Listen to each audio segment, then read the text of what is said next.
Salam əziz şagirdlər. Deməli bu video ən çox buraxılışa hazırlaşan şagirdlər üçün nəzərdə tutmuşam.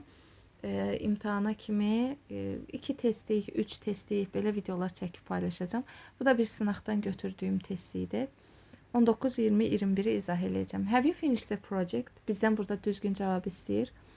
Və cümləmiz indiki bitmiş zamanda olsa da bizə verilən cavaba baxırıq. Yəni o cümlənin əgər zamandan söhbət gedirsə, o cümlə ilə bizim heç bir işimiz yoxdur. Bizim cümləmizdə, boşluğumuz olan cümlədə zaman zərfimiz nədir? Last week, keçən həftə.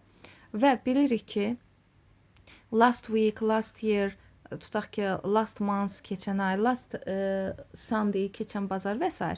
Last ilə olan zaman zərflərimiz varsa, cümləmiz past simple-da, yəni keçmiş sadə zamanda olacaq. Və keçmiş sadə zamanda qaydalıdırsa feilimiz təbii ki qaydalı feildir finish. Sadəcə id artırmalıyıq. Sonuna yes I finished it last week. Finish indiki zamandır, will gələcək zamandır. Have finished, yəni cümləyə ona görə have finished veriblər ki, cümləyə baxırıq, cümləmizə verilib, sualımız daha doğrusu verilib indiki bitmiş zamanda. Amma yenə deyirəm, biz sırf əlimizdə olan boşluq olan cümləyə baxırıq. D variantı isə indiki davam edici zamanda heç bir əlaqəsi yoxdur. Cavab burada B variantı. 20-də düzgün cavab istəyir. I have lived in this town, I was born.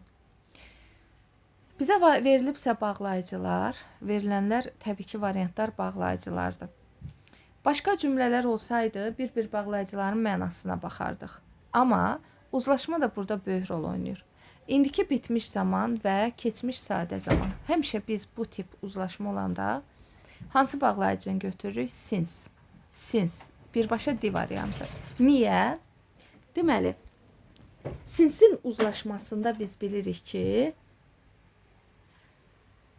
baş cümləmiz olur indiki bitmiş zamanda və digər cümləmiz olur keçmiş sadə zamanda. Burada I was born-un yerinə məsəl üçün keçmiş sadə zamana aid olan zaman zərfləri də ola bilərdi.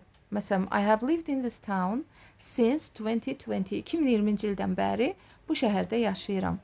If şərti bildirir və yaxud da sual cümlələrini çevirərkən istifadə olunur, o heç. Sonra or və ya yaxud da, yoxsa, ya da deməkdir. Before əvvəl deməkdir. When anda əndə kimi istifadə olunur. When I was born desəz, mən dünyaya gələndə. Bu tip tərcümə çıxacaq ortaya.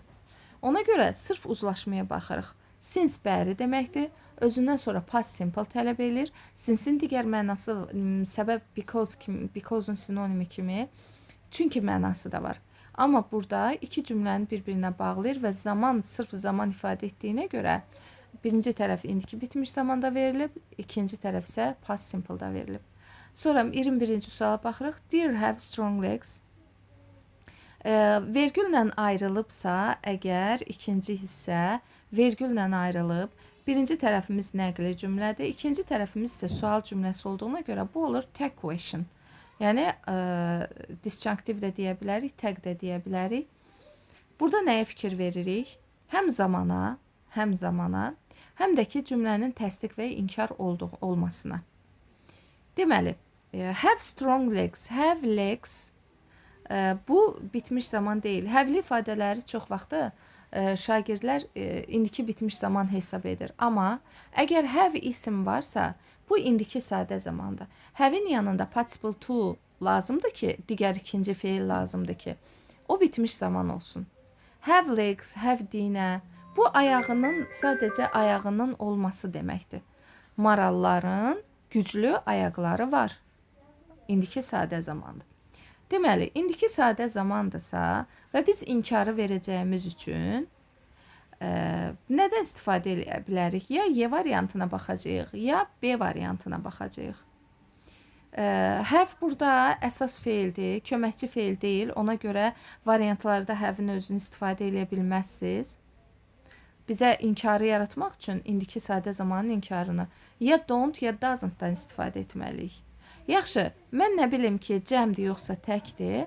Onda baxırıq mübtədaya. Mübtədamız deerdir. Deer də təki və cəmi eyni olan isimdir. Maral, marallar. Bəs nə zaman tək olmasını hardan bilirəm, cəm olmasını hardan bilirəm? Birinci xəbəri cəmdir. Have strong legs.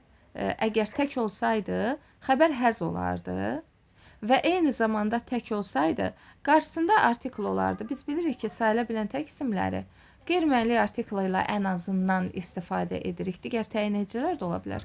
Amma ən azından qeyri-müəyyənlik artiklı olmalıdır qarşısında. A deer, maral, deer, marallar.